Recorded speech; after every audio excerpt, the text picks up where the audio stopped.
OTP लेकर धोखाधड़ी नहीं कर पाएंगे साइबर फ्रॉड। आया इन ऐप मोबाइल ओटीपी फीचर। जाने कैसे करेगा काम डिजिटल बैंकिंग में साइबर खतरों के बढ़ते मामलों, खासकर सिम स्वैप और फिशिंग अटैक को ध्यान में रखते हुए। इन ऐप मोबाइल ओटीपी एक डिवाइस बाउंड और in app mobile OTP feature OTP one time password के जरिए बैंकिंग फ्रॉड के हजारों मामले आपने सुने होंगे। किसी ने कॉल कर ओटीपी ले लिया और बैंक अकाउंट खाली कर दिया।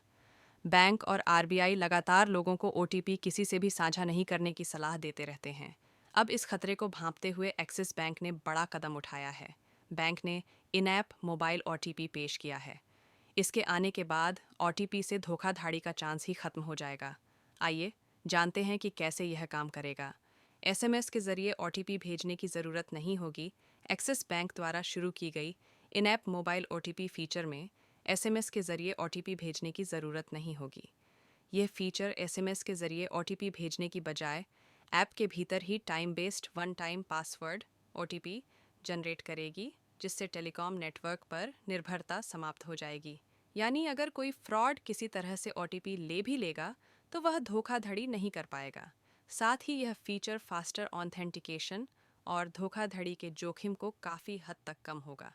समीर शेट्टी, प्रेसिडेंट एवं head digital business and transformation, axis bank ने कहा, एक्सिस बैंक में हम धोखाधड़ी की घटनाओं को कम करने और ग्राहक सुरक्षा को बेहतर बनाने के लिए लगातार कदम उठा रहे हैं।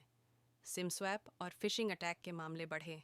डिजिटल बैंकिंग में साइबर खतरों के बढ़ते मामलों, खासकर सिम स्वैप और फिशिंग अटैक को ध्यान में रखते हुए इन ऐप मोबाइल ओटीपी एक डिवाइस बाउंड और टाइम सेंसिटिव विकल्प प्रदान करता है, जो धोखाधड़ी की आशंका को कम करेगा।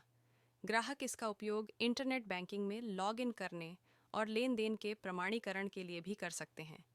ये सेवा ग्लोबल स्तर पर उपलब्ध है और इंटरनेट के माध्यम से काम करती है, जिससे विदेश यात्रा के दौरान भी ऑथेंटिकेशन में कोई बाधा नहीं आती। इसके अलावा ग्राहक को लॉगिन और लेन देन के प्रयासों की रियल टाइम सूचनाएं मिलती हैं, जिससे खातों पर बेहतर नियंत्रण और पारदर्शिता सुनिश्चित होती है।